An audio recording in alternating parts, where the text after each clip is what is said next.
और हाँ, आज गुरु पूर्णिमा है, तो गुरु पूर्णिमा के दिन हम टॉपिक को कैसे सरलता से, एक तरफ अमेरिका, दूसरी तरफ सोवियत संघ, ये भी एग्जाम में पूछा जाता है। और तीनों का उद्देश्य एक ही है कि साम्यवादी विचारधारा के वर्चस्व को अपन को रोकना है। लेनिन द्वारा वोल्शेविक पार्टी बनाई गई, वोल्शेविक पार्टी के द्वारा राजशाही के खिलाफ विद्रोह किया गया, जिसको बोलते हैं रूसी क्रांति, और रूस के सोवियत संघ के अंत में मिखाइल गोर्बाचेव की नीतियों ने बहुत बड़ी भूमिका निभाई। कैसे भी हो, स्टूडेंट को टॉपिक समझ में आना चाहिए।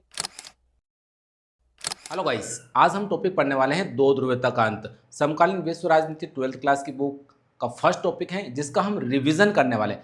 पहले मैं इसको पढ़ा चुका हूं और आपने इसको पढ़ भी लिया है। रिवीजन का सीधा सीधा सटीक अर्थ होता है कि आपको टॉपिक स्टोरी जैसे याद हो जाना चाहिए, एक कहानी जैसे उसको याद हो जाना चाहिए। यही होता है रिवीजन का उद्देश्य। और हाँ, आज गुरु पूर्णिमा है, तो गुरु पूर्णिमा के दिन हम टॉपिक को कैसे सरलता से, यानी एक टीचर कैसे सरलता से स्टूडेंट को रिवीजन कराए, ये बहुत महत्वपूर्ण है। तो देखते हैं हमारा टॉपिक दो ध्रुवीयता का अंत।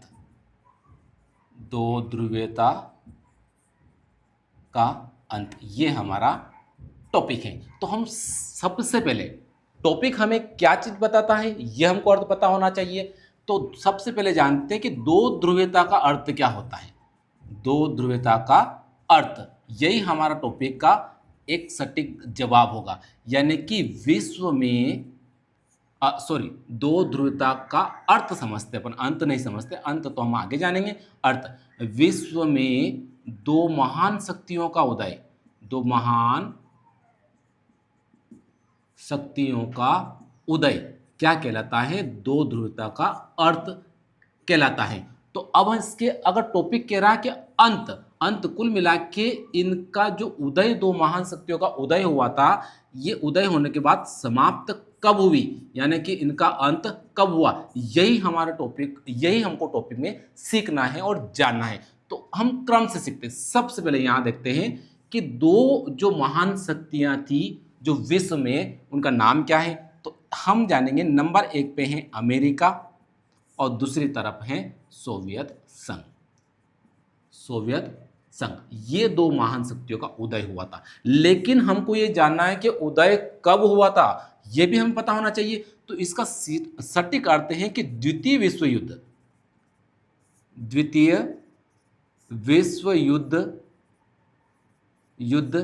के बाद, है ना, बाद। द्वितीय विश्व युद्ध कब हुआ था, 1939 से लगाकर 1945 के बीच हुआ था। यानी जैसे ही द्वितीय विश्व युद्ध 1945 में समाप्त हुआ, इसके बाद जो विश्व है वो दो खेमों में बढ़ गया था, एक तरफ अमेरिका, दूसरी तरफ सोवियत संघ। और इन्हीं का उदय क्या कहलाता है, दो ध्रुवीयता का अर्थ कहलाता है। ओके, यहां तक आपको टॉपिक लगभग क्लियर है।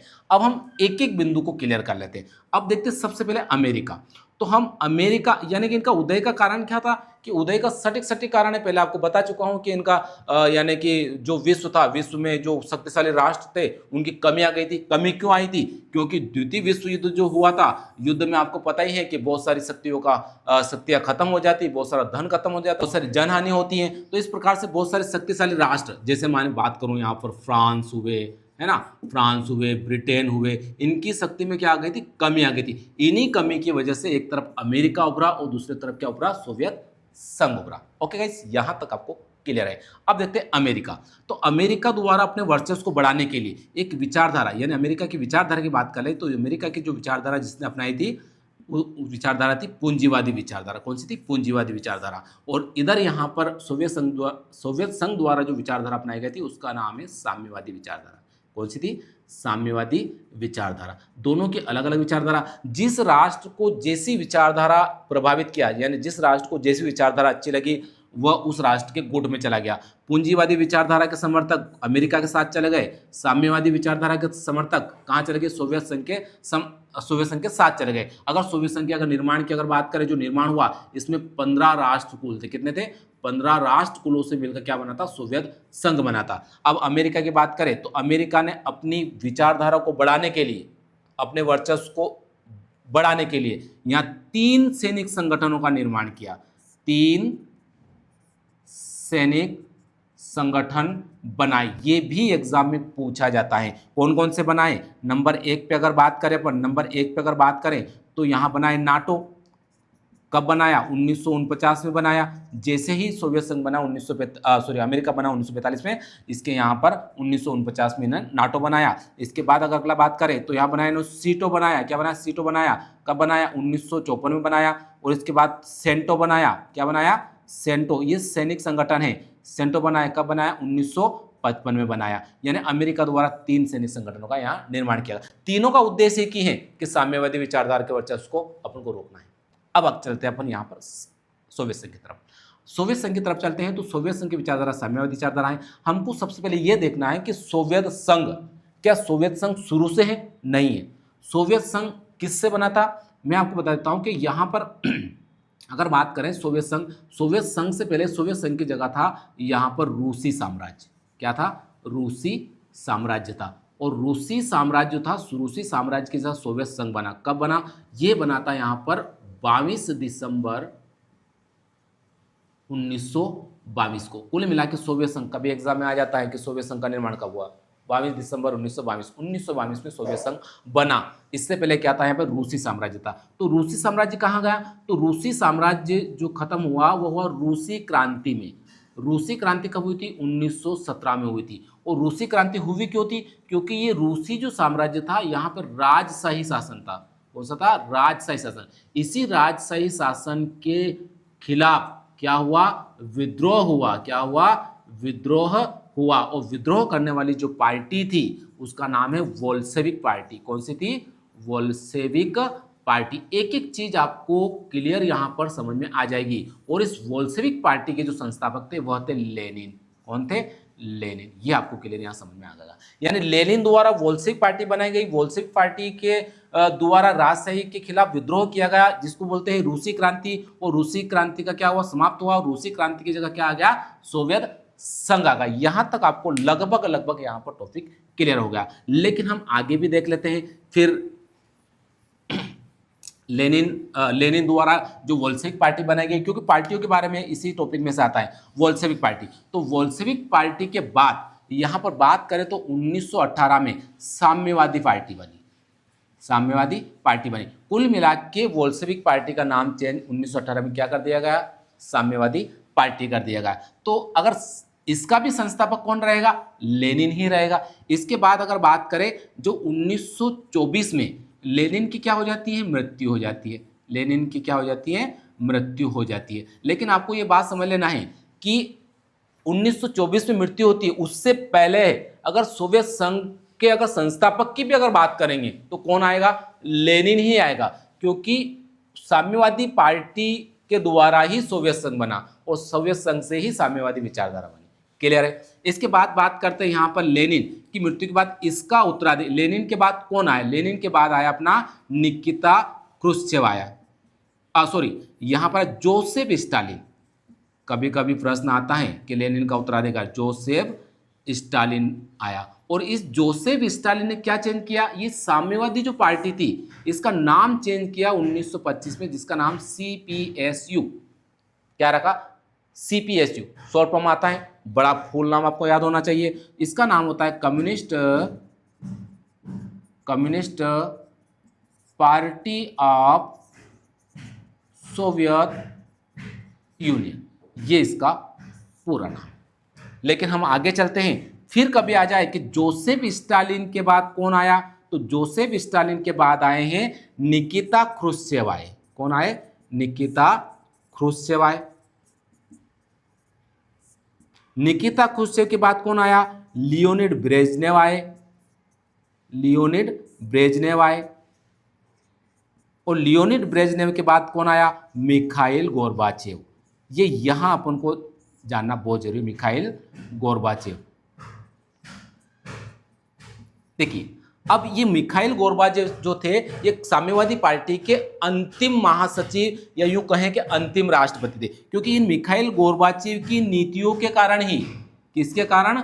नीतियों के कारण ही सोवियत संघ का अंत हुआ। यानी कुल मिला के सोवियत संघ के अंत में मिखाइल गोर्बाचेव की नीतियों ने बहुत बड़ी भूमिका निभाई।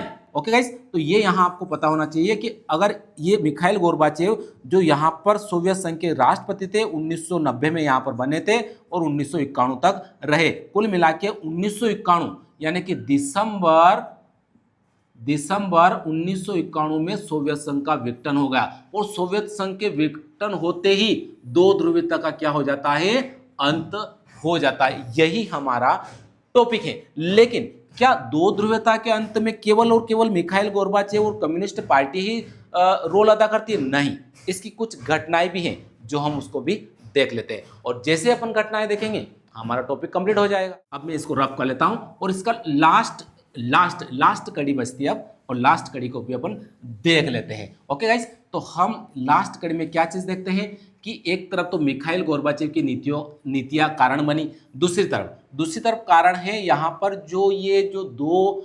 महाशक्तियों का उदय हुआ था। एक तरफ पहले आपको बता चुका हूं अमेरिका, दूसरी तरफ सोवियत संघ। ये कब बने थे? 1945 में बने थे, द्वितीय विश्व युद्ध के बाद। लेकिन द्वितीय विश्व युद्ध तो समाप्त हो गया भाई साहब, लेकिन इनके बीच लड़ाई समाप्त नहीं हुई और लड़ाई चली। लेकिन कौन सी लड़ाई चली? जिसको बोलते हैं शीत युद्ध। क्या बोलते हैं? शीत युद्ध, यानी कि कोल्ड वार। और शीत युद्ध का सटीक अर्थ होता है कि बिना शस्त्र के लड़े जाने वाला युद्ध क्या कहलाता है? शीत युद्ध कहलाता है। और इसके अगर स्थान की अगर बात करें कि कहां लड़ा गया, स्थान भी पूछता है एग्जाम में। स्थान बहुत सरल है, मंच। अब जो जुबानी जंग थी सोवियत संघ और अमेरिका के बीच में, जुबानी जंग ये मैदान के रूप में उभर कर आई, जिसको बोलते हैं क्यूबा मिसाइल संकट। कब आया? 1962 का वह दौर था कि जो शीत युद्ध का चरम बिंदु कहलाया। क्या कहलाया? चरम बिंदु कहलाया। जहां तक जुबानी जंग थी, मंच इसका मैदान था, लेकिन क्यूबा मिसाइल संकट का सीधा तात्पर्य अगर लड़ाई होती तो यहां अस्त्र और शस्त्रों से होती, लेकिन लड़ाई नहीं हुई। तो कहीं न कहीं ये भी शीत युद्ध के अंत में कारण बना। एक और लास्ट घटना है जो इसका कारण बना, वह है अफगान संकट। और अफगान संकट कब आया? अफगान संकट आया 1979 में। यहां क्या हुआ? अफगान में 1978 में, कब? 1978 में यहां साम्यवादी विचारधारा की सरकार बनी। और साम्यवादी विचारधारा की जैसे ही सरकार बनी, अमेरिका कहां गया? अमेरिका प्लस पाकिस्तान दोनों ने मिलकर उस सरकार को गिराने के लिए वहां के जो स्थानीय लोग थे उनको उकसाया कि कैसे ही करके सरकार गिर जाए। उनको उकसाया, विरोध प्रदर्शन शुरू हुए। इन विरोध प्रदर्शन को रोकने के लिए, साम्यवादी सरकार को रोकने के लिए, बचाने के लिए इस सोवियत संघ द्वारा 1979 में क्या हुआ? सेना भेजी। पता होना चाहिए। और ये सेना, अब देखिए, सेना उन्होंने भेज दी, लेकिन लड़े किससे? वहां कुछ सैनिक तो है नहीं है, वहां पर कौन है? वहां स्थानीय लोग हैं। इसलिए उस विरोध को दबाने के लिए कितना समय लगा? 1989 आ गया, यानी 10 साल तक सोवियत संघ की सेना कहां रही? अफगान में रही। और इसी को 10 वर्षीय युद्ध भी कहते हैं। 10 वर्षीय युद्ध भी इसको कहते हैं कहीं न कहीं। और 1989 में क्या हुआ? सेना क्या हुआ? वापसी आ गई, वापसी बुला ली गई सोवियत संघ के द्वारा। यह सेना भेजना, अफगान संकट भी दो ध्रुवता के अंत में महत्वपूर्ण भूमिका निभाई। ओके गाइस, तो कहीं ना कहीं हमारा टॉपिक कंप्लीट है। यानी कुल मिला के टीचर का जो उद्देश्य है, कैसे भी हो स्टूडेंट को टॉपिक समझ में आना चाहिए। टॉपिक उसके लिए क्या महत्व रखता है वो भी उसको समझ में आ जाना चाहिए। ये घटनाएं हैं, ये परिदृश्य है, इतिहास है, जिससे हम अपना आने वाला भविष्य मजबूत कर सकते हैं। Best of luck.